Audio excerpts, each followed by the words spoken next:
বনের এক ধারে অনেক বড় একটা আম গাছ, আর সেই গাছে থাকত মিঠু নামের খুব মিষ্টি আর পরিশ্রমী একটা কাঠঠোকলা।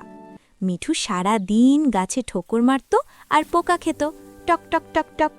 মিঠু বলতো, আহা কি সুন্দর এই বন, আমি কত সুখে আছি।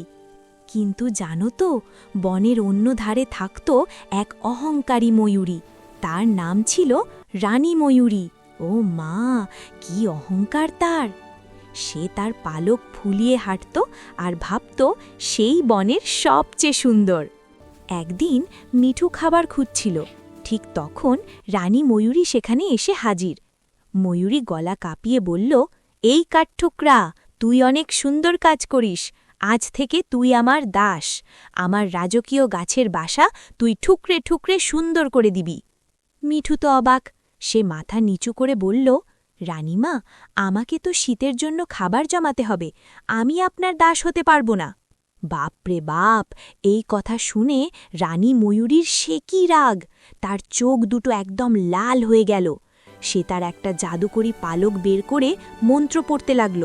হিরিকিকিরি বুম, তুই আর উঠতে পারবি না, তুই হয়ে যা একটা কচ্ছপ। ভুস, এক গাল ধোঁয়া উড়ে গেল, আর আমাদের বেচারা মিঠু কাঠঠোকরা, ও মা, সে তো একটা কচ্ছপ হয়ে গেল। মিঠু ডানা ঝাপটাতে গেল, কিন্তু তার ডানা নেই, সে উল্টে মাটিতে পড়ে গেল, ধপ্পাস। মিঠু কচ্ছপের রূপ নিয়ে হাউমাউ করে কাঁদতে লাগল। ইস, কি কষ্ট! রানী ময়ূরী সেখান থেকে অহংকার করে চলে গেল।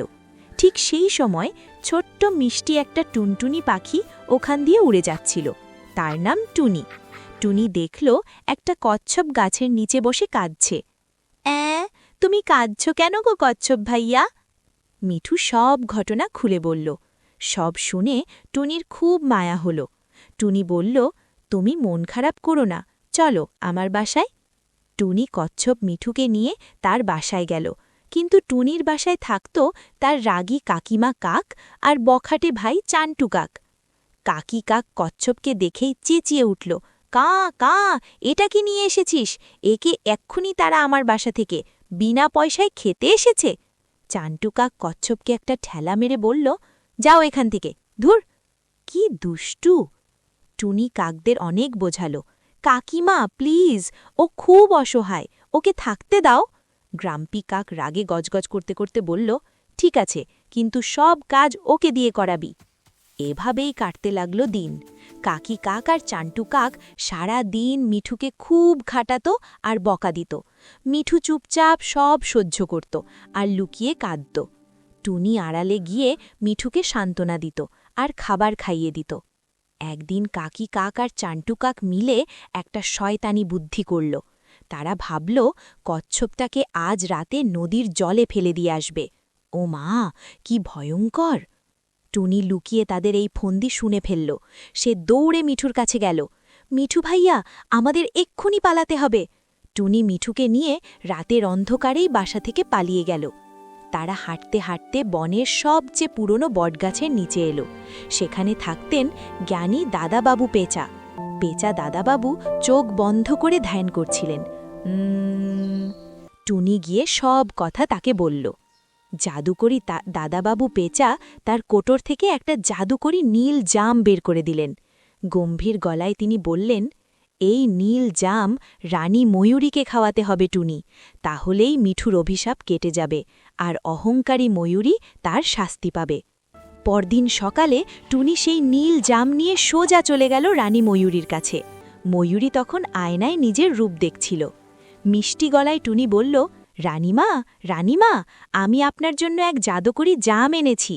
এই জাম খেলে আপনার পালক আরও চকচকে হয়ে যাবে। হি হি হি, টুনি কি বুদ্ধিমান! রানী ময়ূরী তো রূপের কথা শুনেই লাফিয়ে উঠল। তাই নাকি? দে দে, আমাকে দে। ময়ূরী যেই না জামটাতে একটা ঠোকর মেরেছে, বুম! চারদিকে নীল আলো ছড়িয়ে পড়ল, আর একটা জাদুর হাওয়ায় কচ্ছপ মিঠু উড়ে এসে সেখানে পড়ল। চোখের নিমেষে কচ্ছপের খোলস ভেঙে মিঠু আবার সুন্দর কাঠঠোকরা হয়ে গেল। আর ওদিকে রানী ময়ূরীর দিকে তাকিয়ে তো সবাই অবাক। ও মা, এ কি হলো? মকারিং টোন। রানী ময়ূরী সব সুন্দর রঙিন পালক খসে পড়ে গেছে। সে এখন একদম সাধারণ একটা ধূসর রঙের পাখি হয়ে গেছে। ময়ূরী ডুকরে কেঁদে উঠল, আমার পালক, আমার সুন্দর পালক কোথায় গেল? আমাকে বাঁচাও। দাদাবাবু পেঁচা সেখানে উড়ে এলেন। তিনি বললেন, এটাই তোমার অহংকারের শাস্তি ময়ূরী। তুমি অন্যের ক্ষতি চেয়েছিলে, তাই আজ তোমার এই দশা। ময়ূরী কাঁদতে কাঁদতে মিঠুর কাছে ক্ষমা চাইল। আমাকে ক্ষমা করে দাও কাঠঠোকরা ভাই, আমি আর কখনো অহংকার করব না। মিঠু খুব ভালো পাখি ছিল। সে মুচকি হেসে বলল, আমি তোমাকে ক্ষমা করলাম রানীমা, তুমি ভালো হয়ে যাও, তাহলেই তোমার পালক আবার ফিরে আসবে।